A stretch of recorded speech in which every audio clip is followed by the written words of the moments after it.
Le vin rouge a coulé le long de l'uniforme blanc immaculé avant qu'Élise ne sente le liquide froid pénétrer jusqu'à sa peau. La femme, vêtue de l'élégante robe bleu marine, a reculé d'un pas calculé, la main tenant encore la coupe vide, tandis que ses lèvres formaient un « oups » qui ne portait aucune trace de regret sincère. Quelle maladroite je fais. Élise n'a pas répondu. Elle a pris la serviette de service qu'elle avait pliée sur son bras et a commencé à tamponner le tissu imbibé, gardant les yeux fixés sur le sol en marbre poli pour dissimuler son humiliation. Tout autour, les conversations ont continué de couler comme si l'incident ne s'était jamais produit. Des rires discrets, des regards en coin chargés d'un jugement silencieux. Une adolescente perchée sur des talons aiguilles est passée près d'elle sans même dévier de sa trajectoire, traitant Élise comme si elle faisait partie du décor du salon. La fête d'anniversaire occupait la totalité du grand salon de l'imposant hôtel particulier. Des tables couvertes de nappes en lin blanc, des arrangements floraux qui coûtaient plus cher que le loyer mensuel de l'appartement d'Élise et des serveurs circulant avec des plateaux en argent étincelant. Elle n'était que l'une d'entre eux, invisible jusqu'à ce qu'elle devienne nécessaire, ou jusqu'à ce que, soi-disant, elle commette une erreur impardonnable. De l'autre côté du salon, adossé au cadre de la porte-fenêtre qui donnait sur le jardin à la française, Gabriel observait la scène. 12 ans se fêtaient aujourd'hui. Il avait la mâchoire tendue, serrée avec force. Les poings fermés le long du corps trahissaient son état intérieur. Et quelque chose de très profond en lui était sur le point d'exploser violemment. 3 mois plus tôt, Élise avait frappé à cette même porte, la main tremblant légèrement sous l'effet de la nervosité. La demeure semblait encore plus gigantesque, vue de près. 2 étages d'architecture contemporaine, mêlant verre et pierre de taille. Un jardin qui s'étendait à perte de vue, en plein cœur de la ville, et un portail automatique qui avait mis 10 secondes interminables à s'ouvrir après qu'elle eût sonné à l'interphone. Elle a ajusté son chemisier pour la 4e fois et a attendu, essayant de contrôler sa respiration. La lourde porte d'entrée s'est ouverte. L'homme qui est apparu portait une chemise formelle avec les manches retroussées et affichait des cernes profonds qui témoignaient de nuits sans sommeil. Il devait avoir la quarantaine peut-être. Les cheveux foncés commençaient à montrer des fils d'argent sur les tempes, lui donnant un air de fatigue chronique. Il l'a regardé, comme on vérifie un élément de plus sur une liste interminable de tâches à accomplir. « Élise Moreau ?»« Oui, monsieur. »« Gabriel Mercier. »« Entrez. » Il ne lui a pas tendu la main pour la saluer. Il s'est simplement retourné et a commencé à marcher le long du large couloir, s'attendant à ce qu'elle le suive sans poser de questions. Élise a refermé la porte avec précaution et lui a emboîté le pas. Ses baskets usées, produisant un son doux et rythmé contre le parquet en chêne clair. « Vous avez déjà travaillé comme nounou auparavant ?» La voix de Gabriel a résonné dans l'espace vide, ricochant sur les murs nus. « Oui, auprès de 3 familles ces 5 dernières années. J'ai des références vérifiables. Vous savez cuisiner ? Oui, je me débrouille bien. Conduire ? Non, monsieur. » Il s'est arrêté net et s'est retourné pour la première fois, les sourcils froncés en signe de désapprobation. Cela va être un problème. Léo a des activités extrascolaires. Je peux l'accompagner en transport en commun. Ou vous pourriez garder le chauffeur pour ces situations spécifiques. Gabriel l'a étudié pendant un long moment inconfortable, puis a continué à marcher. Ils sont entrés dans un salon immense, au mobilier minimaliste, entièrement décoré dans une palette de gris et de blanc froid. Cela ressemblait à une photographie de magazine d'architecture. Cela semblait complètement vide de vie. Léo a 12 ans. Il a perdu sa mère il y a 2 ans. Depuis, il ne parle pas beaucoup, pas aux étrangers. Parfois, même pas avec moi. La voix de Gabriel s'était durcie en prononçant la dernière phrase, comme si l'admettre lui faisait physiquement mal. Élise a attendu une explication plus détaillée, mais il n'a pas poursuivi. Il a simplement pris une télécommande et a allumé le système audio, l'éteignant immédiatement après, comme s'il avait oublié ce qu'il comptait en faire. Nous avons déjà eu 4 nounous. Aucune n'a tenu plus de 2 mois. Il les ignore systématiquement jusqu'à ce qu'elles abandonnent et démissionnent. Pourquoi pensez-vous que cela arrive? Gabriel la regardait, sincèrement surpris par la franchise de la question, parce qu'il ne veut pas d'une autre personne essayant de remplacer sa mère. Alors, je n'essaierai pas. Silence absolu dans la pièce. Le salaire est celui indiqué dans l'annonce, a dit Gabriel, récupérant son ton strictement professionnel. Horaire de bureau du lundi au vendredi, éventuellement les week-ends si quelque chose survient. Dormiriez-vous ici? Si c'était strictement nécessaire, oui. Ce n'est pas le cas. Pouvez-vous commencer ce lundi? Élise a cligné des yeux, confuse par la rapidité de l'échange. J'ai été embauché? J'ai besoin de quelqu'un de toute urgence. Vous avez besoin de l'emploi. Faisons un essai d'1 mois. Il marchait déjà vers la sortie du salon lorsqu'une voix a traversé le couloir depuis l'étage. « Papa !» Gabriel s'est arrêté net. Un jeune garçon est apparu en haut de l'escalier. Il était maigre, avec des cheveux en bataille tombant sur ses yeux et un gros casque audio autour du cou.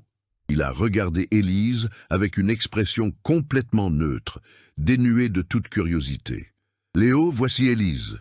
Elle commencera à travailler ici lundi. » Le garçon n'a absolument rien répondu. Il a simplement descendu 3 marches, a pris une bouteille d'eau qui se trouvait sur une console et est remonté, sans regarder en arrière une seule fois. La porte de sa chambre a claqué à l'étage supérieur. Gabriel a soupiré lourdement. « Bienvenue dans la famille. » Lundi, 7 heures du matin pile. Élise est entrée par la porte de service, exactement comme Gabriel le lui avait ordonné. La cuisine était trop propre, impersonnelle, comme si personne ne cuisinait vraiment là, ressemblant davantage à un laboratoire qu'à un foyer. Il y avait une liste aimantée sur le réfrigérateur américain avec des horaires, des numéros d'urgence, des allergies, aucune, et des préférences alimentaires très basiques. L'écriture était hâtive, presque illisible, griffonnée par quelqu'un qui n'avait pas de temps à perdre. Gabriel est apparu à 7h15, déjà vêtu d'un costume impeccable, le portable collé à la main. Il se réveille à 8h. Le petit déjeuner est dans ce placard, les choses qu'il mange habituellement.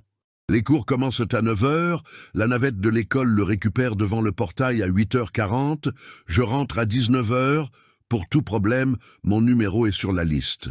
Compris? Il a hésité une seconde sur le seuil, comme s'il allait ajouter quelque chose d'autre, mais a finalement juste hoché la tête et est sorti précipitamment. Le bruit du moteur de sa voiture s'est évanoui derrière le portail électrique. Élise est restée complètement seule dans cette maison immense. À 8h05, elle est montée jusqu'à la chambre de Léo et a frappé doucement à la porte. Rien. Elle a frappé de nouveau, avec un peu plus d'insistance. « Léo, le petit déjeuner sera prêt dans 10 minutes. » Silence sépulcral de l'autre côté. Elle est descendue et a dressé la table avec soin. Céréales, lait froid, fruits coupés en morceaux, jus d'orange fraîchement pressé. À 8h20, Léo est descendu avec son sac à dos déjà sur l'épaule, affichant le même regard vide et distant que la veille. Il a pris une pomme dans la corbeille, a mordu dedans sans envie et s'est dirigé tout droit vers la porte d'entrée. « Tu ne vas pas t'asseoir ?» Il s'est arrêté, mais ne s'est pas retourné pour la regarder. « Je n'ai pas faim. » La porte d'entrée s'est refermée derrière lui. Élise a regardé la table parfaitement dressée, la chaise vide, le petit déjeuner que personne n'allait toucher. Elle a pris une grande inspiration pour ne pas se décourager. Puis elle a commencé à tout ranger. Ce soir-là, quand Léo est rentré de l'école, elle avait préparé des lasagnes. Ce n'était pas dans la liste des instructions, mais il y avait sur le réfrigérateur une vieille photo, retenue par un magnet, d'une femme souriante tenant un plat en verre fumant. Le même plat qu'Élise avait trouvé dans le placard bas de la cuisine. Léo est entré dans la cuisine et s'est figé net en percevant l'arôme. L'odeur de cuisine maison avait envahi la maison entière, remplissant les espaces vides. Il a regardé vers le four, puis Élise et de nouveau le four. « Comment tu ? J'ai vu la photo, » a dit Élise avec simplicité. « J'ai pensé que peut-être tu aimerais. » Léo est resté paralysé au milieu de la cuisine, son sac à dos toujours sur les épaules, ses mains serrant fort les bretelles. Pour la première fois, Élise a vu quelque chose de différent traverser son visage, une fissure dans son armure. Il a tiré lentement la chaise et s'est assis. Et pour la première fois en 3 mois, quelqu'un a dîné pour de vrai, avec appétit et sentiment, dans cette maison. Élise se réveillait à 5 heures du matin tous les jours. L'alarme du portable sonnait dans l'obscurité, et elle se levait avant que son esprit ne puisse commencer à se plaindre. Sa chambre louée mesurait à peine 9 mètres carrés. Un lit simple, une vieille armoire qui ne fermait pas bien, et un lavabo minuscule dans le coin.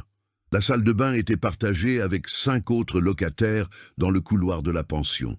Elle prenait une douche rapide, presque toujours à l'eau froide, car le ballon d'eau chaude se vidait tôt, et sortait à 5h40 pour attraper le premier bus. 40 minutes de trajet jusqu'au centre, puis encore 25 dans le métro, et un second bus jusqu'au quartier résidentiel exclusif où vivait Gabrielle. Elle arrivait toujours 15 minutes avant 7 heures. Elle attendait debout à l'extérieur du portail, jusqu'à ce que la montre marque l'heure exacte. Non pas parce que Gabrielle l'exigeait, mais parce qu'elle ne voulait donner aucun motif, même le plus infime, pour être renvoyée. Avant cet emploi, elle avait passé 3 mois au chômage et désespérée. Avant cela, 6 mois à s'occuper d'une dame âgée, atteinte d'Alzheimer, qui était morte paisiblement dans son sommeil. Avant encore, 1 an et demi avec une famille qui avait déménagé à l'étranger et avait décidé de ne pas l'emmener avec elle. C'était toujours ainsi. Tout était temporaire. Tout était jetable. Il y avait une photo qu'Élise gardait comme un trésor dans son portefeuille. Elle et Antoine le jour de leur mariage, à la mairie, sans fête fastueuse, sans autres invités que les témoins obligatoires. Il portait la chemise habillée qu'elle avait repassée 3 fois jusqu'à la rendre parfaite. Elle portait une robe blanche simple qu'elle avait dénichée lors des soldes. Ils souriaient avec un bonheur aussi grand que s'ils avaient gagné au loto. 5 ans plus tard, Antoine rentrait du travail à vélo lorsqu'un camion de livraison a grillé le feu rouge. Elle avait reçu la nouvelle par téléphone, au beau milieu d'un service épuisant comme téléconseillère. Elle se souvenait du bruit du casque tombant au sol. Elle se souvenait de ses collègues la regardant. Elle ne se souvenait pas comment elle avait réussi à arriver à l'hôpital. L'appartement où il vivait était en location. Sans le salaire d'Antoine, elle n'a pas réussi à payer les loyers. Elle a tout perdu en l'espace de 6 mois. La maison, les meubles, la sensation d'avoir sa propre place dans le monde. Elle a vendu ce qu'elle pouvait pour survivre. Elle a donné le reste. Elle n'a gardé que la photo et l'alliance. Cela faisait déjà 3 ans. Parfois, il lui semblait que c'était il y a une vie entière. Parfois, elle sentait que c'était arrivé hier seulement. Gabrielle ne parlait jamais de sa femme.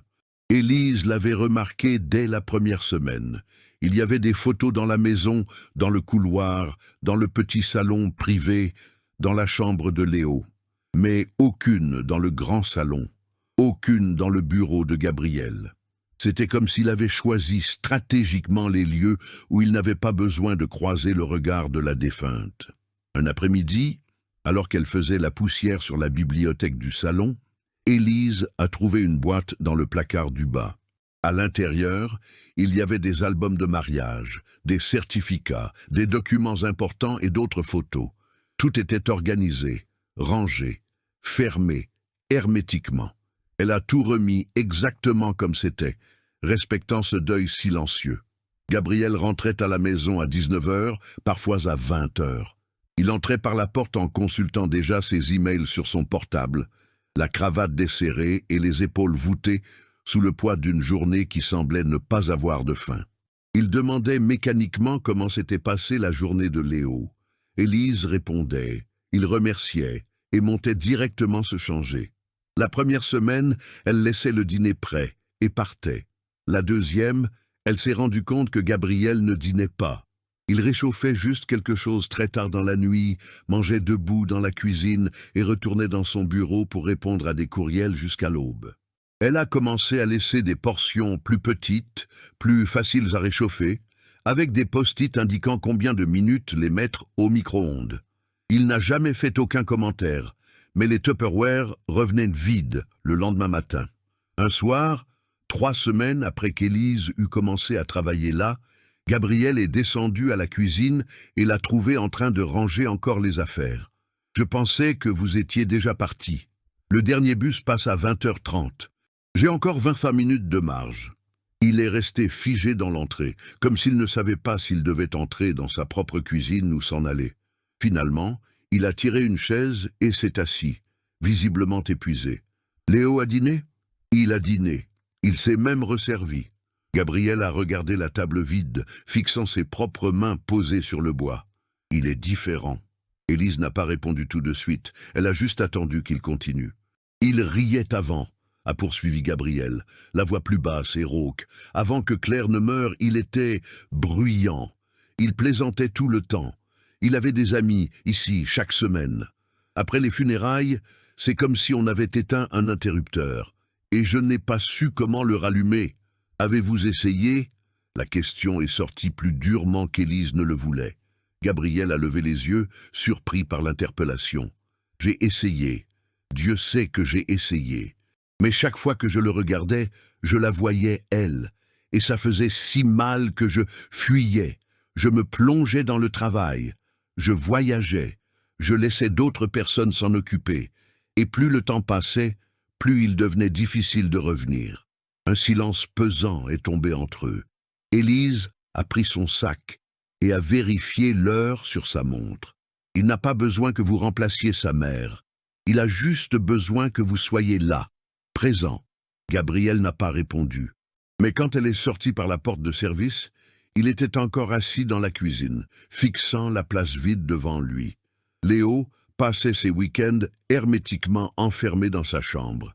Élise l'a appris par hasard, quand Gabriel a mentionné pendant la semaine que le garçon ne sortait même pas pour manger quand elle n'était pas là. Samedi et dimanche étaient 2 jours de silence absolu et oppressant dans cette maison. Elle y a pensé pendant le trajet en bus du retour, ce vendredi-là. Elle a pensé à la chambre minuscule où elle-même passait ses week-ends complètement seule. Elle a pensé à quel point la solitude semblait différente quand on était entouré de tant d'espaces vides et luxueux. Le lundi suivant, quand Léo est descendu pour le petit déjeuner, elle préparait des pancakes chauds. Il s'est arrêté sur le seuil. Tu ne faisais pas ça avant.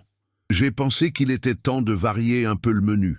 Léo s'est assis lentement, observant avec curiosité tandis qu'elle empilait 3 disques dorés dans son assiette.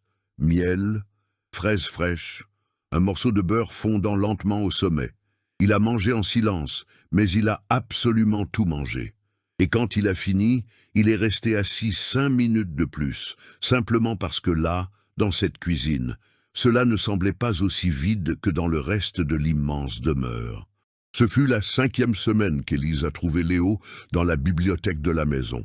Elle cherchait un livre de recettes que Gabriel avait mentionné quand elle a entendu un bruit provenant du second niveau des étagères. Elle est montée doucement et a trouvé la porte entr'ouverte. Léo était assis par terre, entouré de livres ouverts, avec la lampe torche d'un portable éclairant les pages. « L'ampoule a grillé ?» a demandé Élise depuis l'encadrement de la porte. Il a levé les yeux, sursautant, et a éteint la lampe trop vite, comme s'il avait été pris en train de faire une bêtise. « Non, je lisais juste. » Élise est entrée et a regardé les livres éparpillés sur le tapis, tous sur l'astronomie. Constellations, système solaire lointain, cartes célestes avec des annotations faites au crayon dans les marges. « Tu aimes les étoiles ?» Léo a haussé les épaules, sur la défensive, mais n'a pas nié. Ma maman aimait ça. On avait l'habitude de monter sur le toit terrasse et elle m'apprenait les noms, Grande Ourse, Orion, Cassiopée. Sa voix est devenue un murmure sur le dernier mot. Élise s'est assise par terre à côté de lui, avec naturel, et a pris l'un des grands volumes. Je ne sais presque rien là-dessus. Antoine, mon mari, disait que toutes les étoiles étaient pareilles. Je lui donnais raison juste pour ne pas discuter. Léo a esquissé un demi-sourire timide. Elles ne sont pas pareilles. Chacune a une couleur différente, une taille différente, un âge différent. Certaines sont mortes depuis longtemps, mais on voit encore leur lumière. Comment est-ce possible? La lumière met tellement de temps à voyager jusqu'ici que, quand on regarde le ciel, en réalité on regarde le passé.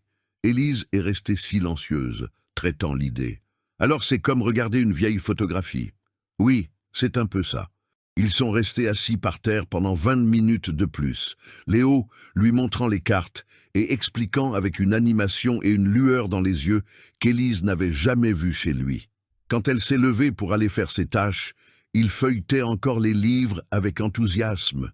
Le lendemain, Élise est apparue avec un livre à couverture rigide sous le bras. C'était un livre d'occasion, acheté chez un bouquiniste, mais il était en bon état. Atlas des constellations pour débutants. Léo a pris le livre avec délicatesse, comme s'il était en cristal fragile. « Tu as acheté ça ? J'ai pensé que cela pourrait être utile. Pour nous deux. Tu m'enseignes. Et j'apprends. » Il l'a ouvert à la première page, a passé ses doigts sur l'illustration détaillée de la Voie lactée. Il n'a rien dit, mais quand il a levé les yeux vers Élise, il souriait sincèrement. Les après-midi ont commencé à avoir une routine nouvelle et accueillante. Léo rentrait du collège à 15h30. Goûter rapide dans la cuisine, toujours quelque chose qu'Élise avait préparé avec soin. Un sandwich, une part de gâteau, des fruits frais. Ensuite, il faisait ses devoirs sur la table du salon, pendant qu'elle effectuait les tâches ménagères à proximité, lui tenant compagnie. Au début, il faisait tout dans un silence absolu. Mais peu à peu, il a commencé à poser des questions. « Élise, combien font 7 fois 13 ? Je n'en ai pas la moindre idée. Utilise la calculatrice. La prof a dit qu'il fallait le faire de tête. Alors tu vas devoir trouver tout seul. J'ai toujours été nul en maths. » Léo a laissé échapper un rire. C'était un son bas, presque étouffé, mais il était là, bien vivant. Une semaine plus tard, il était bloqué sur une rédaction concernant ce que tu veux faire quand tu seras grand.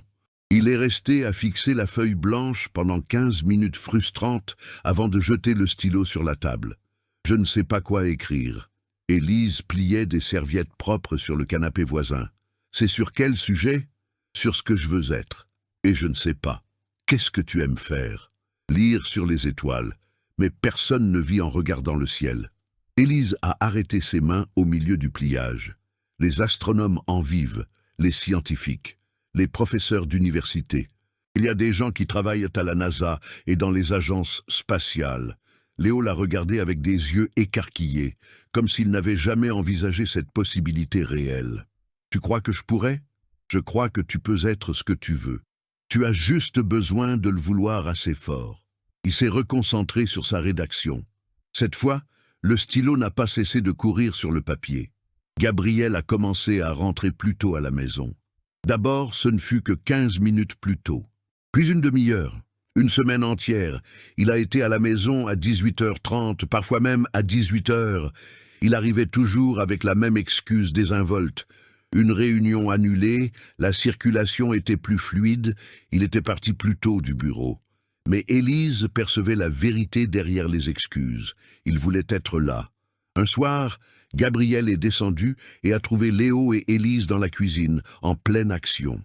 Elle apprenait aux garçons à faire un risotto et les deux riaient parce que Léo avait mis trop de sel et ils essayaient de sauver le désastre culinaire. « Ajoute plus de bouillon », disait Élise. « Dilue-le, ça va devenir de la soupe. Mieux vaut de la soupe qu'immangeable tellement c'est salé. » Gabriel est resté figé sur le seuil, observant la scène avec fascination. Léo a été le premier à remarquer sa présence. « Papa, tu veux goûter ?» Gabriel a cligné des yeux, surpris par l'invitation. « Quoi ? Le risotto. Il est un peu raté, mais on est en train de l'arranger. » Bien sûr. » Il est entré dans la cuisine, a pris la cuillère que Léo lui tendait et a goûté avec prudence. Il a fait une grimace inévitable. Trop de sel.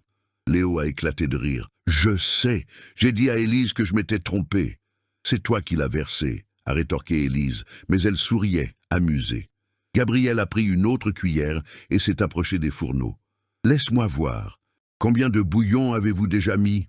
Et soudain, ils étaient 3 autour de la cuisinière, essayant de sauver un risotto qui était probablement perdu, mais personne ne voulait abandonner. Quand ils se sont finalement assis pour manger, le riz était trop cuit et encore un peu salé. Mais tous les 3 se sont resservis. À la fin de la 6e semaine, Gabriel a convoqué Élise dans son bureau avant qu'elle ne parte. Elle est entrée doucement, ne sachant pas à quoi s'attendre. Il était derrière son grand bureau, mais s'est levé dès qu'elle est apparue. « Asseyez-vous, je vous en prie. » Élise s'est assise au bord de la chaise. Son cœur battait la chamade. « Je voulais juste vous dire que Léo est différent. Mieux, il parle de vous. Il demande quand vous allez arriver. Hier, il m'a montré la rédaction qu'il a faite sur l'astronomie. Il a eu la note maximale. Il est très intelligent. Il avait juste besoin de quelqu'un qui l'écoute. » Gabriel a hoché la tête, regardant ses propres mains sur le bureau. « Vous faites bien plus qu'écouter. Vous êtes en train de le ramener à la vie. Et je ne sais pas comment vous remercier pour ça. » « Vous n'avez pas à me remercier. C'est mon travail. » « Non, ça ne l'est pas. » La voix de Gabriel est sortie ferme et assurée. « Votre travail est de le garder pendant les heures de bureau. Le reste, c'est vous qui choisissez d'être présente, qui choisissez de vous impliquer. Et cela fait toute la différence. » Élise ne savait pas quoi répondre. Elle est restée simplement à regarder Gabriel, voyant quelque chose sur son visage qui n'y était pas avant. Quelque chose de moins fatigué, moins perdu dans la douleur. « J'ai augmenté votre salaire, » a-t-il dit en rompant le silence. « 20% de plus.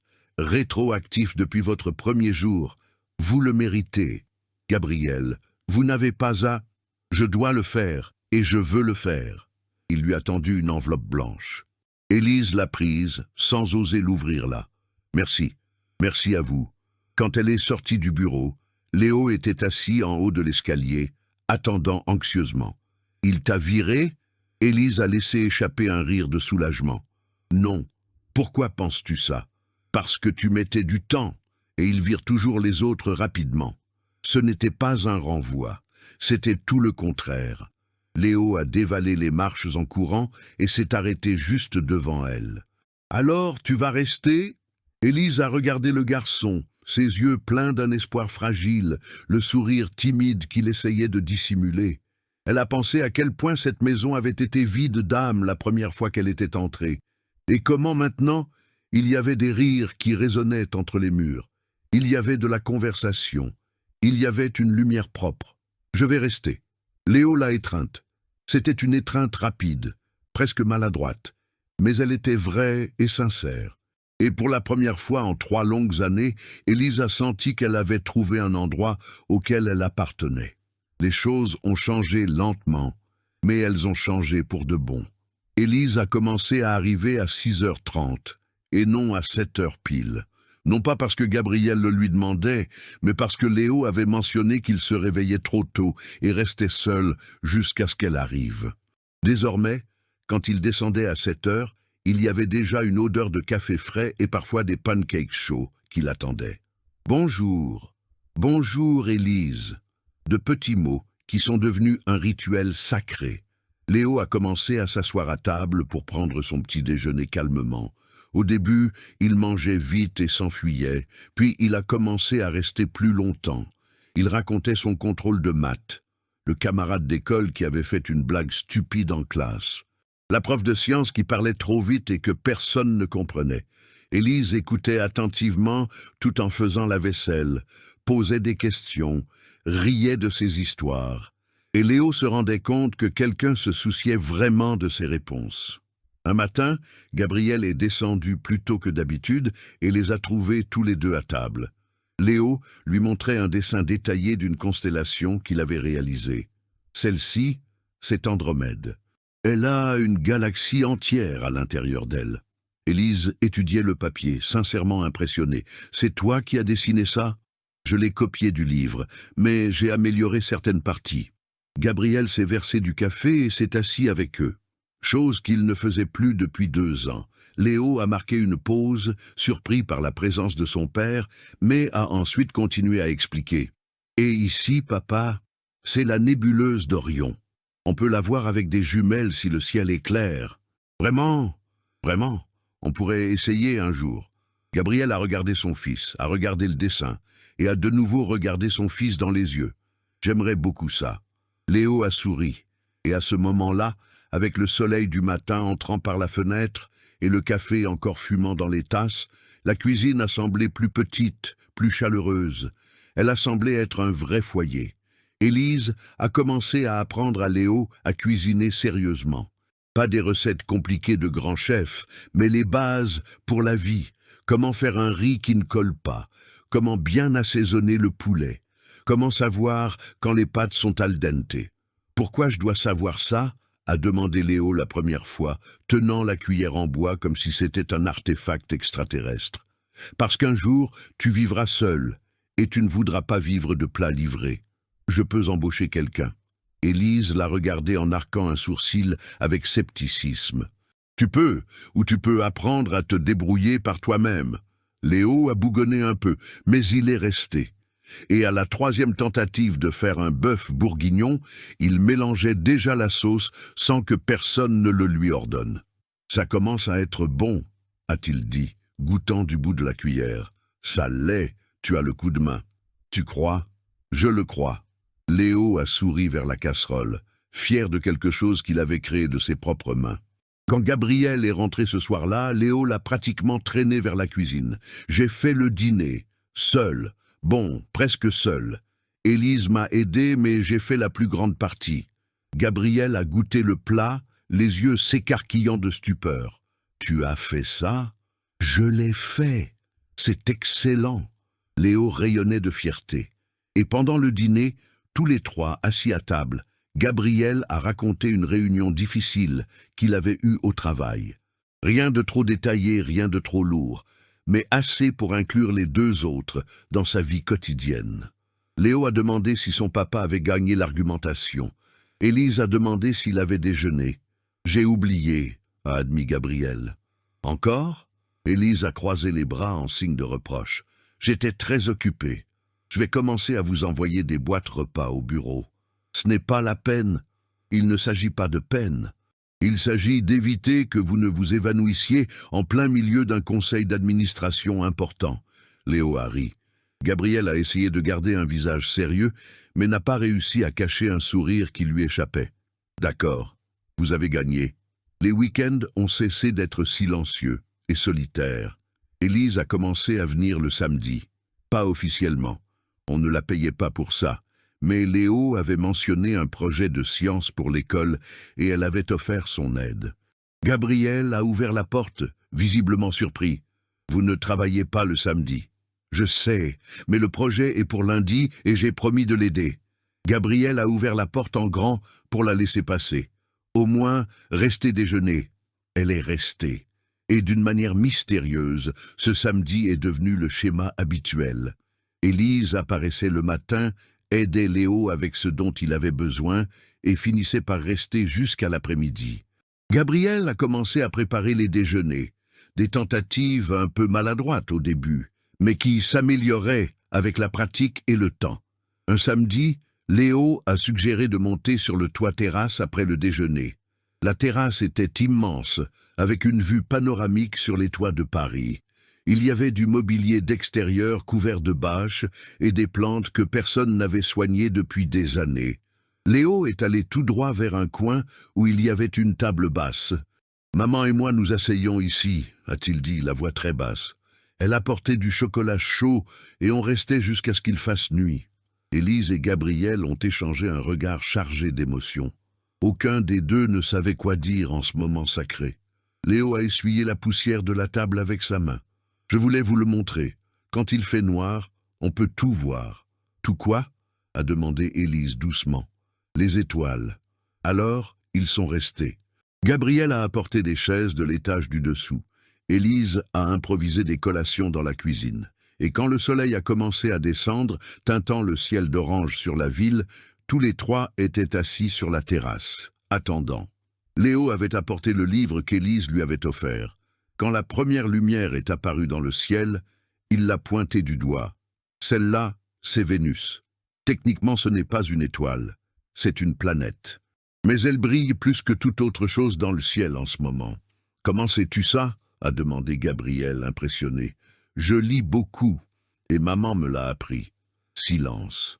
Mais ce n'était pas un silence gênant.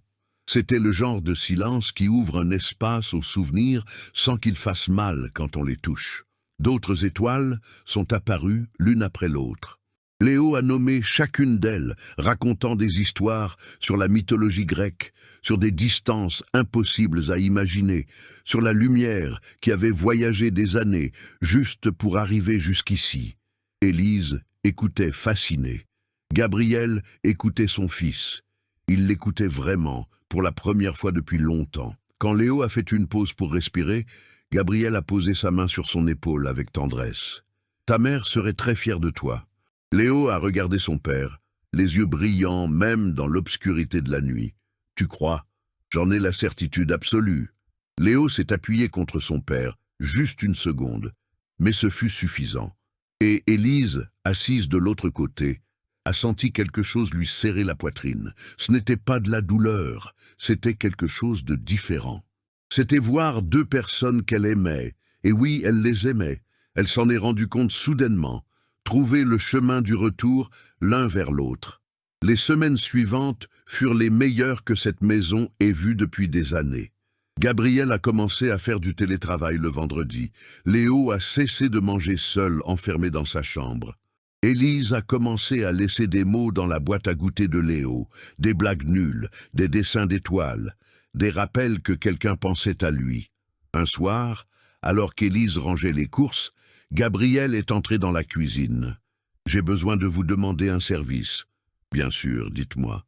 J'ai un voyage d'affaires la semaine prochaine. 3 jours.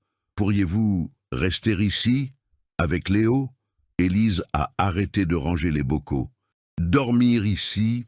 Je sais que ce n'est pas dans votre contrat. Je vous paierai les heures supplémentaires. C'est juste qu'il est encore un enfant et je ne me sens pas à l'aise de le laisser seul, même avec la femme de ménage qui vient en journée. »« Pas besoin de payer de supplément, » a dit Élise avec fermeté. « Je reste. » Gabriel s'est détendu visiblement, expirant l'air retenu. « Merci, vraiment.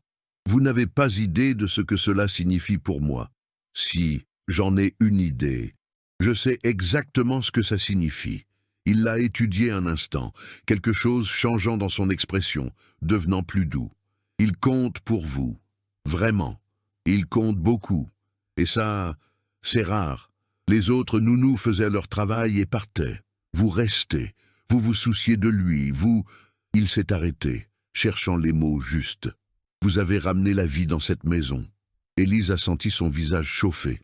« Je fais juste mon travail. »« Non, vous faites bien plus que ça. » Le silence s'est étendu entre eux, chargé de quelque chose d'électrique qu'aucun des deux n'était encore prêt à nommer. Gabriel a ouvert la bouche pour dire autre chose, mais Léo a crié depuis l'étage. « Élise, tu peux m'aider pour un truc ?» Le moment magique s'est brisé. Élise a fait un signe à Gabriel et a monté les escaliers à la hâte. Mais quand elle a regardé en arrière, il était encore là, à l'observer monter. Et pour la première fois, elle s'est demandé si cette maison devenait quelque chose de plus qu'un simple lieu de travail. L'appel est arrivé un mardi soir. Gabriel était dans son bureau quand le téléphone a sonné. Élise a entendu la voix de son patron changer depuis l'étage du dessous, le ton professionnel laissant place à quelque chose de tendu, défensif et agacé. « Ce ne sont pas tes affaires, tante Solange. » Longue pause. « Elle travaille ici. C'est la nounou de Léo. » Une autre pause, celle-ci plus longue et pesante. « C'est ridicule. » La voix est devenue plus forte. Léo a levé les yeux de ses devoirs, fronçant les sourcils avec inquiétude. Élise lui a fait signe de continuer à écrire, mais elle écoutait chaque mot avec attention. Quand Gabriel est descendu 20 minutes plus tard, il avait le visage fermé et sombre. « Tout va bien ?» a demandé Élise avec précaution. « Ma tante, elle a entendu des rumeurs disant qu'il y a une nouvelle employée ici. Elle veut la rencontrer à la fête d'anniversaire de Léo. » Quelque chose, dans la façon dont il a prononcé « employé », a fait se contracter l'estomac d'Élise. « Je ne savais pas qu'il y aurait une fête. » Gabriel s'est passé la main dans les cheveux, frustré. « Je ne voulais pas, mais Solange a insisté. Elle insiste toujours et obtient ce qu'elle veut. » Léo avait arrêté de faire semblant de faire ses devoirs. « Je ne veux pas de fête, papa. »« Je sais, fils, mais c'est une tradition familiale. Tous les ans depuis que tu es né. Sauf ces 2 dernières années. C'est exactement pour ça qu'elle veut la faire maintenant, pour revenir à la normalité. Normalité. Le mot est resté suspendu dans l'air comme une accusation silencieuse. La semaine suivante fut étrange et tendue. Gabriel passait de nouveau plus de temps au bureau. Il rentrait tard. Il partait tôt. Quand il était à la maison, il semblait distrait, distant, comme s'il avait reculé de 3 mois dans le temps. Léo l'a remarqué tout de suite. Il est bizarre à nouveau. Élise lui préparait son goûter. Il est stressé par l'organisation de la fête. Il n'était pas stressé avant, pas avant que tante Solange appelle. Elle n'avait pas de réponse à cela. Le jeudi, 2 jours avant la grande fête, un paquet est arrivé. La domestique qui venait faire le grand ménage l'a remis à Élise. À l'intérieur, il y avait un uniforme. Jupe noire, chemisier blanc amidonné, tablier. Il y avait un mot joint. Pour la fête, Solange a insisté pour que tout le personnel soit dûment en uniforme. Désolé. G. Élise a regardé l'uniforme pendant un long moment, sentant un nœud dans la gorge. Puis elle a tout replié dans la boîte avec soin et l'a mise au fond de l'armoire.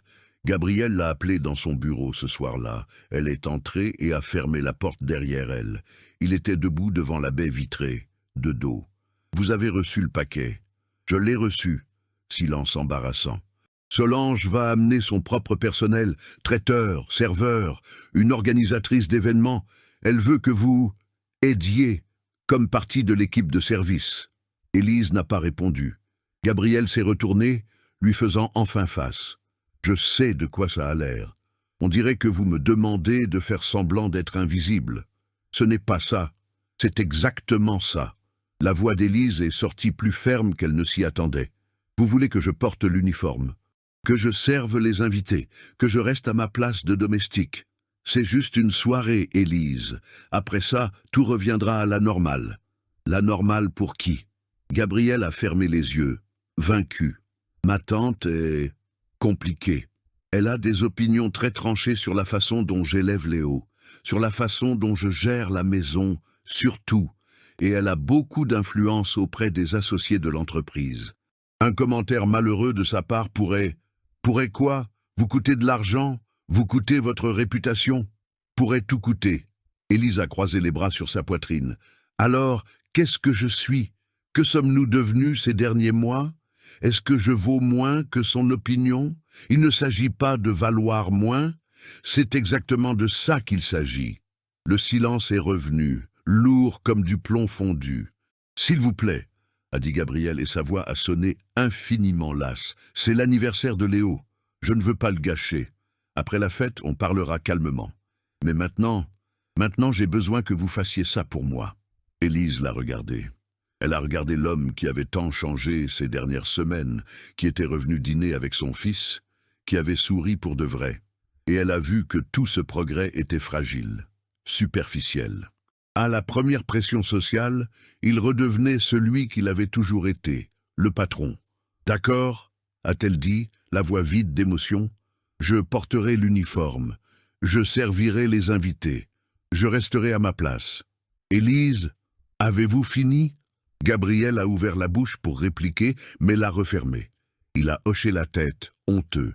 Élise est sortie sans regarder en arrière. Léo l'a trouvée dans le couloir sombre. « Tu pleurais ?»« Non.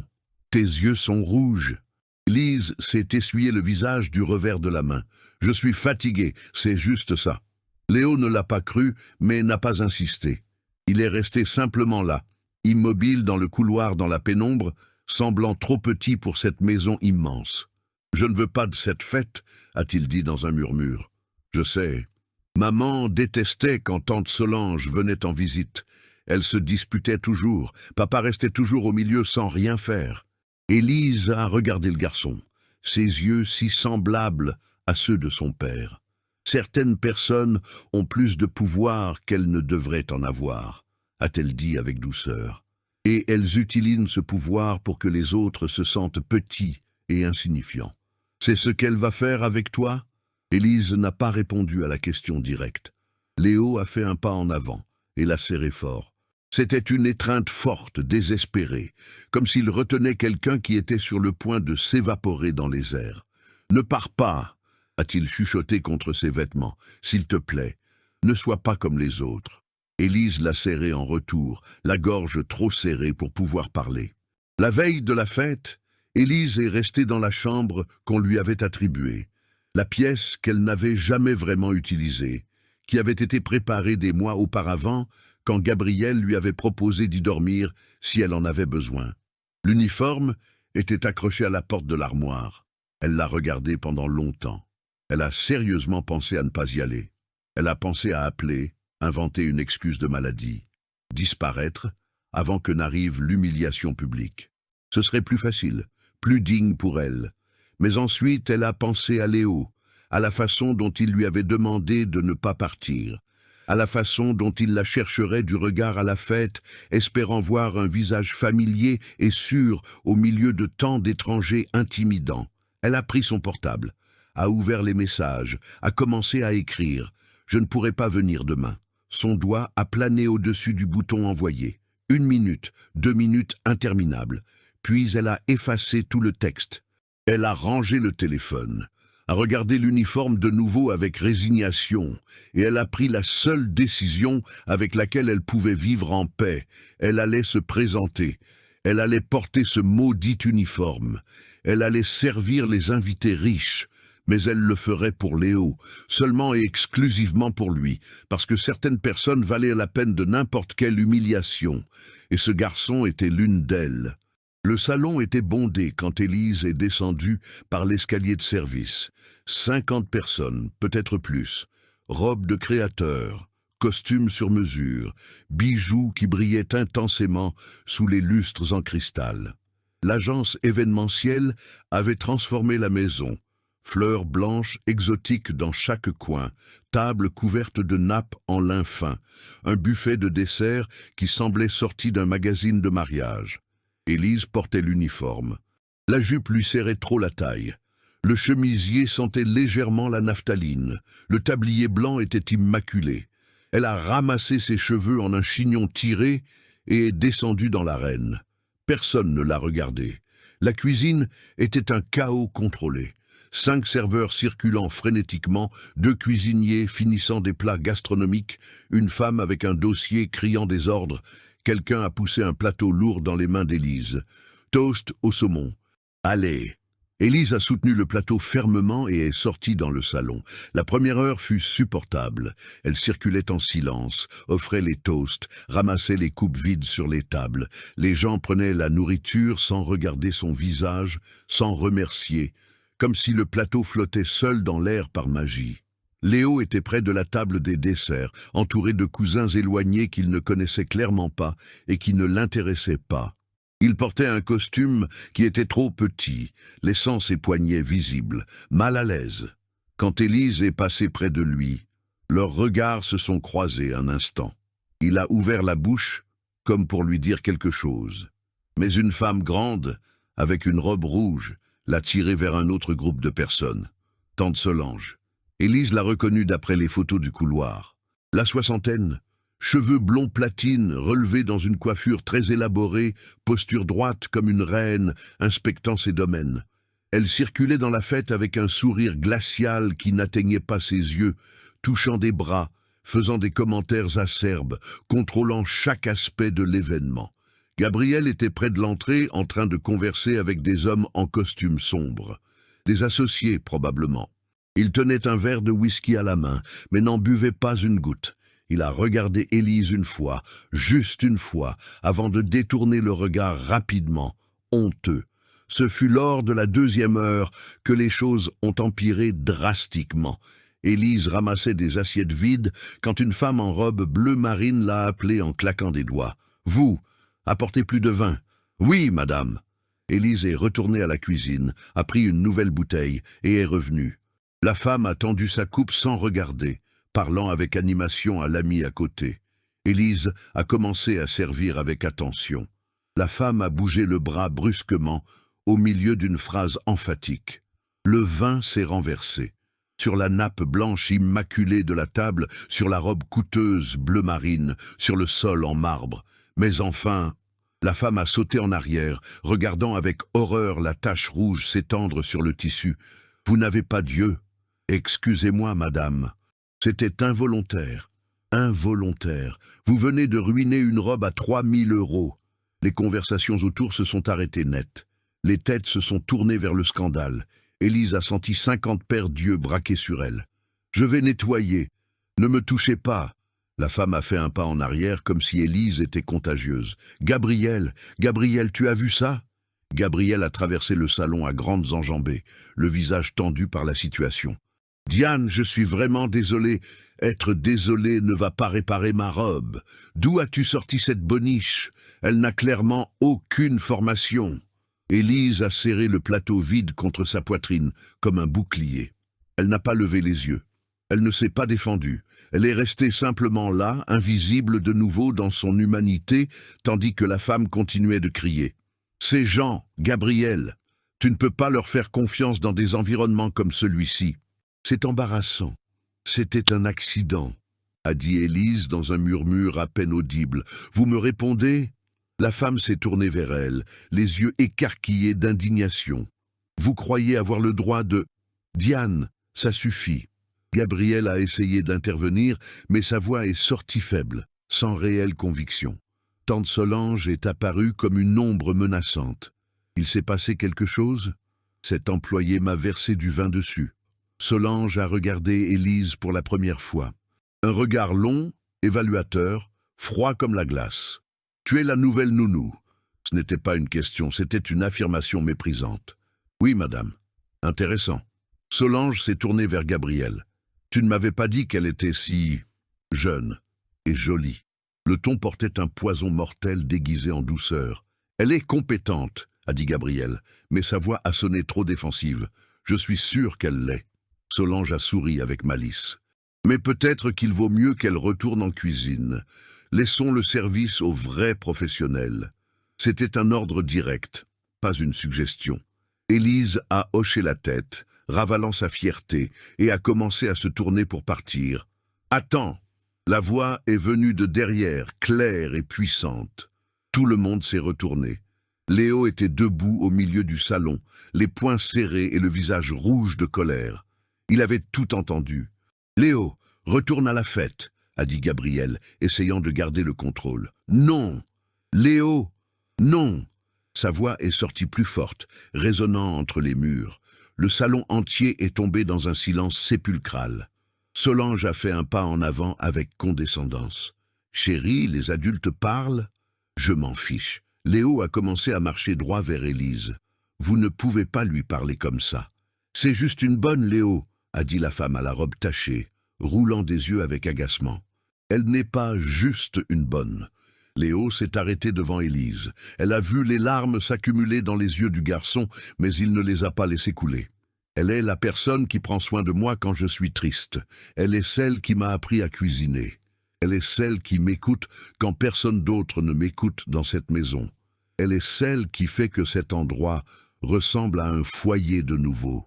Sa voix a tremblé sous l'émotion contenue. Elle est ma maman. Silence absolu.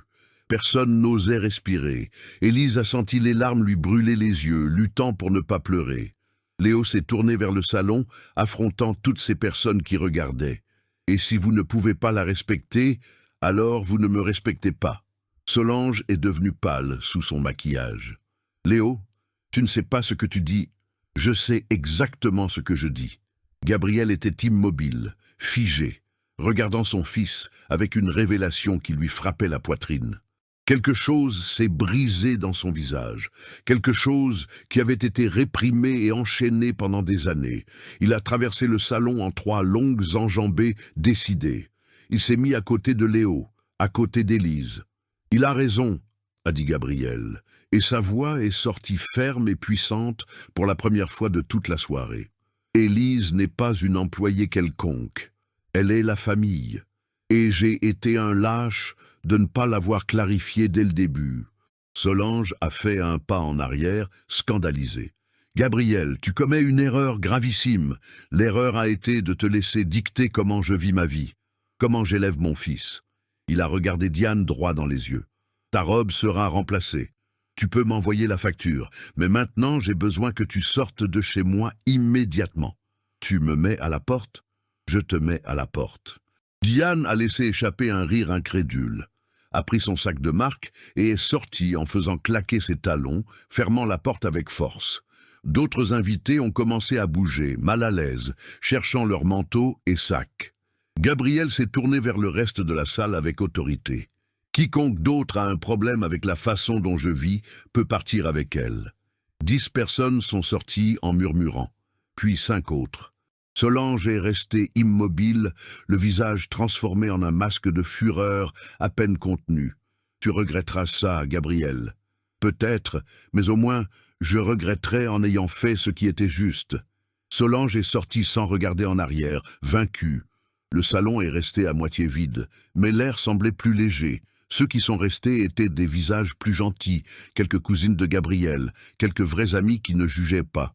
Ils se sont remis à converser à voix basse, leur laissant de l'espace et de l'intimité. Gabriel s'est tourné vers Élise, le regard plein de remords. « Pardonnez-moi. Pour tout. Pour vous avoir demandé de porter cet uniforme humiliant. Pour ne pas vous avoir défendu plus tôt. Pour avoir été faible quand vous méritiez que je sois fort. » Élise n'a pas réussi à articuler un mot. Elle a à peine hoché la tête, émue. Léo l'a étreinte. Fort, tremblant, pleurant maintenant librement. Et Gabriel les a étreints tous les deux, fermant le cercle. Là, au milieu du salon de luxe, entouré d'étrangers, de cristal brisé et de vin renversé. Finalement, ils ressemblaient à une vraie famille. Le lundi suivant, Élise n'a pas porté l'uniforme. Elle est arrivée à 6h30 comme toujours, mais cette fois, elle est entrée par la porte principale, la tête haute. Gabriel avait insisté là-dessus le soir de la fête, et elle n'a pas discuté car elle savait que c'était la chose juste. De petits changements symboliques qui signifiaient tout. Léo est descendu pour le petit déjeuner avec les yeux encore un peu gonflés de sommeil.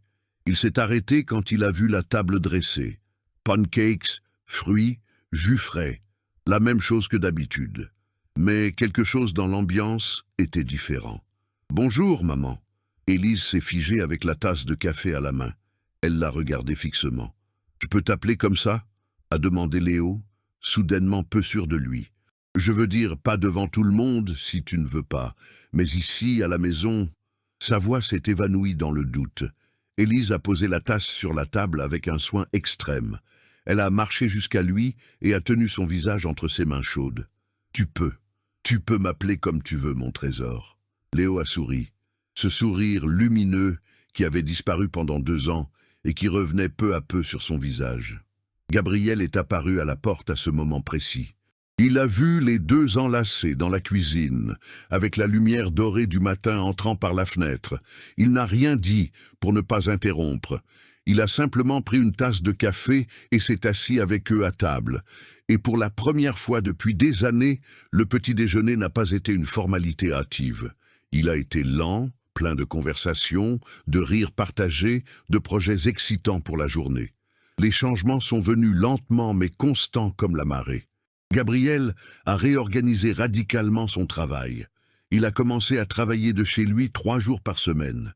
Il a délégué des projets importants. Il a refusé des voyages inutiles qu'il utilisait auparavant pour fuir. Pour la première fois en une décennie, le travail n'était pas la seule chose qui le définissait en tant qu'homme. Solange a appelé une fois. Gabriel lui a raccroché au nez sans ménagement. Elle n'a plus appelé. 2 associés conservateurs se sont éloignés de l'entreprise. 3 autres sont restés et ont dit qu'ils respectaient sa décision et ses valeurs. L'affaire a survécu et prospéré. Gabriel s'est rendu compte qu'il avait plus de contrôle qu'il ne l'imaginait. Élise a déménagé dans la chambre d'amis du 2e étage, une pièce digne et lumineuse. Pas officiellement, pas avec une annonce formelle, mais ses affaires ont migré peu à peu. Des vêtements dans la grande armoire, des livres sur la table de chevet, une photo d'Antoine sur la commode. Gabriel ne lui a jamais demandé de l'enlever, respectant son passé. Un soir, 3 semaines après la fête, Gabriel a frappé doucement à sa porte. « Je peux entrer ?» Élise lisait allongée sur le lit. Elle a fermé le livre en marquant la page. « Bien sûr !» Il est entré mais est resté près de la porte, respectueux, les mains dans les poches. « Je voulais vous demander une chose importante. » « Vous pouvez demander. » Voulez-vous reprendre vos études? Élise a cligné des yeux, confuse par le changement de sujet. Comment? Vous avez mentionné une fois que vous aviez arrêté l'université quand Antoine est mort. Sciences de l'éducation, c'est ça? Oui. Mais il me manquait 1 an et demi pour finir, et je n'ai pas les moyens de payer des frais de scolarité maintenant. Je les paie. Silence dans la chambre. Gabriel, ce n'est pas de la charité, Élise, c'est un investissement. Léo aura besoin d'aide avec ses devoirs scolaires pour les prochaines années. Mieux vaut que ce soit par quelqu'un formé professionnellement. Il souriait, essayant de faire paraître son geste moins important et écrasant qu'il ne l'était. Élise s'est levée du lit lentement. « Pourquoi faites-vous cela pour moi ?» Gabriel a fait un pas en avant, s'approchant. « Parce que vous avez changé notre vie. Et je veux vous rendre l'appareil.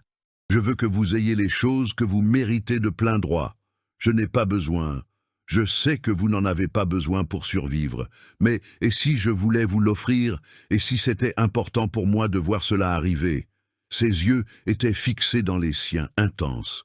Quelque chose est passé entre eux à cet instant, quelque chose qui grandissait silencieusement depuis des mois, mais qu'aucun des deux n'avait le courage de nommer. « D'accord », a dit Élise dans un murmure. « J'accepte. » Gabriel a souri, vraiment cette fois avec les yeux brillants. « Bien. » Il n'est pas sorti immédiatement. Il est resté là à la regarder, les mains encore dans les poches, hésitant. « Élise, oui? Rien. Reposez-vous. Bonne nuit. » Mais sur le seuil de la porte, il s'est arrêté. Il a regardé en arrière une dernière fois. « Je suis heureux que vous soyez ici. Je le suis aussi. » Léo a commencé à s'épanouir comme une plante qui reçoit enfin du soleil. Ses notes se sont améliorées notablement. Il s'est inscrit au club d'astronomie de l'école avec enthousiasme. Il s'est fait de vrais amis. 3 garçons qui apparaissaient à la maison le vendredi après-midi pour jouer aux jeux vidéo et manger de la pizza jusqu'à exploser. Élise préparait les amuse-gueules. Gabriel jouait avec eux parfois, perdant lamentablement mais riant de lui-même de la même manière. Un après-midi tranquille, Élise étudiait dans le salon quand Léo s'est assis à côté d'elle sur le canapé. « Tu crois que ma maman t'aurait bien aimé ?» La question l'a prise complètement au dépourvu. « Je ne sais pas, mon chéri. J'espère que oui. » Léo est resté immobile un moment, pensif. « Moi, je crois que oui. Elle voulait que je sois heureux. Et je le suis. Grâce à toi. » Élise a fermé son cahier de notes. « Ta maman t'aimait énormément. Et rien de ce que je fais ne changera jamais cela. Je sais, mais il y a de la place pour toutes les deux. Ici, dans mon cœur. Ma prof a dit que l'amour ne diminue pas quand on le partage. Il ne fait qu'augmenter et se multiplier. » Élise l'a étreint avec tendresse. « Ta prof est une femme très sage. » 6 mois après la fête, Gabriel les a emmenés tous les deux au cinéma. Comédie, popcorn géant avec extra beurre, soda que Léo a renversé 2 fois sous le coup de l'émotion. Sur le chemin du retour, Léo s'est endormi sur la banquette arrière de la voiture. Gabriel conduisait doucement, sans aucune hâte d'arriver, savourant le moment. Élise regardait par la fenêtre, la ville défilant en lumière floue et colorée. « Êtes-vous heureuse ?» a demandé Gabriel à voix basse pour ne pas réveiller Léo. « Je le suis. »« Vraiment ?» Elle s'est tournée pour le regarder. « Vraiment. » Gabriel a cherché sa main au-dessus du levier de vitesse. Ce fut un geste rapide, presque timide. Élise a entrelacé ses doigts avec les siens avec naturel, et ils sont restés ainsi le reste du trajet, connectés. Quand ils sont arrivés à la maison, Gabriel a porté Léo dans ses bras jusqu'à sa chambre. Élise est montée derrière, a enlevé les chaussures du garçon et l'a couvert avec la couverture doucement. Ils sont restés figés sur le pas de la porte un moment, observant Léo dormir en paix. « Merci » a chuchoté Gabriel. « Pourquoi ?»« Pour nous avoir sauvés. » Élise a secoué la tête doucement. « Vous vous êtes sauvé vous-même. J'ai juste aidé à ouvrir la porte. » Gabriel a pris sa main de nouveau. Cette fois, il ne l'a pas lâchée. Et ils ont descendu l'escalier ensemble, dans un silence complice, sachant que quelque chose de fondamental avait changé entre eux. Ce ne fut pas dramatique, ce ne fut pas soudain comme dans les films, mais ce fut réel. Et pour la première fois depuis des années, aucun des deux ne ressentait de peur face à ce qui viendrait après. 5 ans plus tard. Léo avait 17 ans maintenant. Il était grand, plus grand que Gabriel, avec les mêmes cheveux en bataille, mais avec une confiance nouvelle dans sa posture. La lettre d'acceptation de l'université était accrochée sur le frigo, tenue par le même magnet qui soutenait la vieille photo de Claire avec les lasagnes. Astronomie, bourse complète pour excellence académique. Il avait réussi. Élise était dans la cuisine quand il est arrivé de l'école cet après-midi ensoleillé. Elle avait obtenu son diplôme il y a 2 ans. Une cérémonie petite et émouvante, mais Gabriel et Léo étaient au premier rang, applaudissant plus fort que n'importe quel autre père ou mari. « Maman, je peux inviter les gars à dîner vendredi ?» Elle ne battait même plus des cils quand il l'appelait ainsi. C'était devenu quelque chose de naturel, organique, comme cela aurait toujours dû être. « Tu peux. Combien sont-ils ?»« Environ 6. On doit réviser pour l'examen final de physique. Je ferai des lasagnes. » Léo a souri avec nostalgie. La recette de Mamie Claire, celle-là même. Il a pris une pomme et a mordu dedans bruyamment. Elle t'aurait adoré, j'en ai la certitude.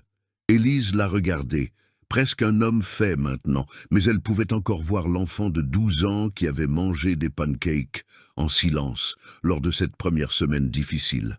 Moi aussi, j'aurais beaucoup aimé la connaître. L'association caritative avait commencé petite et modeste. Une salle louée dans le centre, 3 ordinateurs donnés, Élise et 2 bénévoles de plus avec l'envie d'aider. Renaissance. Le nom avait été une idée brillante de Léo. Elles aidaient des femmes veuves, des mères célibataires, quiconque avait besoin d'un soutien réel pour retourner sur le marché du travail et récupérer sa dignité. Cours gratuits de formation. Bureau de placement, un réseau de soutien émotionnel solide.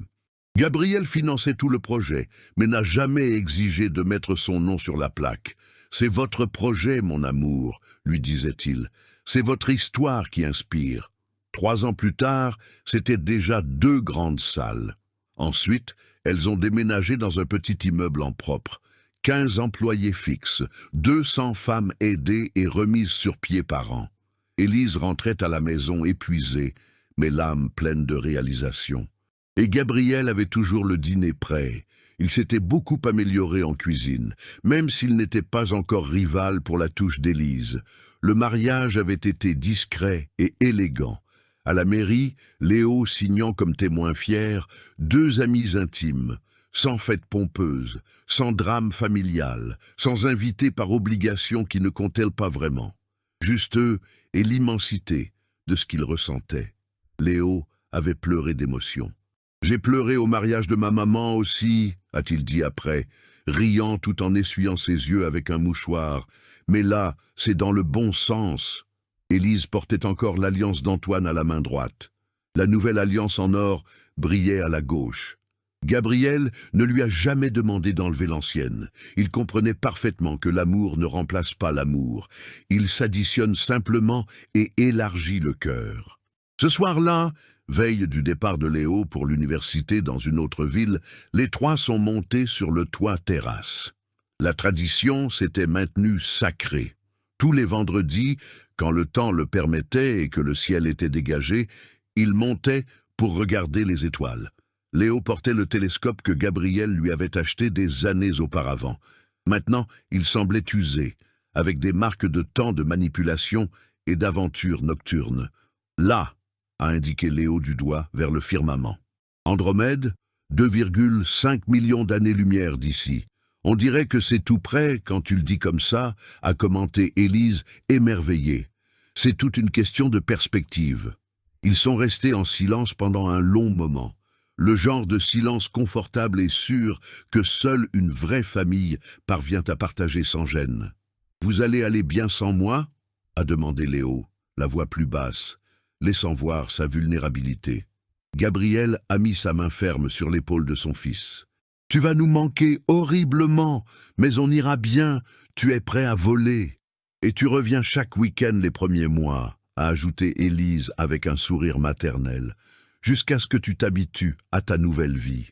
Ou jusqu'à ce que vous vous habituiez à être seul, a répliqué Léo, souriant avec malice. Ça aussi, Léo a regardé vers le ciel de nouveau, vers les étoiles qu'il avait aimées toute sa vie. Merci, pour tout, de m'avoir laissé être qui je suis, d'avoir construit tout ça pour moi. On l'a construit ensemble, a corrigé Gabriel avec douceur. Oui, on l'a construit. Élise a pris la main des deux. Gabriel a serré sa main en retour. Léo a complété le cercle familial. 3 personnes que le destin cruel n'avait pas prévu de réunir, mais que le choix conscient avait unies indissolublement. 3 personnes qui avaient appris à la dure que la famille ne concerne pas le sang que l'on partage. Elle concerne qui reste à tes côtés quand tout le monde s'effondre. Sur qui choisit d'aimer courageusement, même quand c'est difficile de le faire. Celle là-bas, a dit Léo soudainement, pointant vers une étoile particulièrement brillante à l'horizon. Elle est nouvelle. Elle n'était pas là avant, je suis sûr. Tu es sûr? A demandé Gabriel, plissant les yeux. Absolument. C'est comme un nouveau départ. Élise a regardé vers la lumière minuscule, qui traversait des années-lumière d'obscurité infinie, juste pour arriver jusqu'à ses yeux. Et elle a pensé à quel point c'était exactement ce qu'ils étaient, de la lumière, qui avait voyagé courageusement à travers la douleur, la perte insupportable, la solitude profonde. Mais qui était arrivé à destination? Qui avait trouvé son chemin? Qui était devenu un foyer? À l'intérieur de la maison, sur le mur principal du salon, il y avait une photo encadrée, les 3 sur la terrasse, Léo au milieu, souriant radieusement vers l'objectif. Élise d'un côté, Gabriel de l'autre, tous enlacés fort, prise 2 ans auparavant, par une nuit étoilée comme celle-ci. C'était la photo que tout visiteur voyait en entrant pour la première fois. La preuve irréfutable qu'ils existaient, qu'ils avaient choisi d'être une famille contre toute attente. Et les nuits où la maison restait vide et silencieuse, quand Léo était loin à l'université et qu'Élise et Gabriel dînaient seuls à la lueur des bougies, ils regardaient cette photo et souriaient avec paix, parce qu'ils le savaient au plus profond de leurs âmes, que l'amour n'a pas besoin d'être parfait pour être réel et éternel. Il a juste besoin d'être choisi librement, chaque jour, encore et encore, sans faute, jusqu'à devenir finalement un foyer.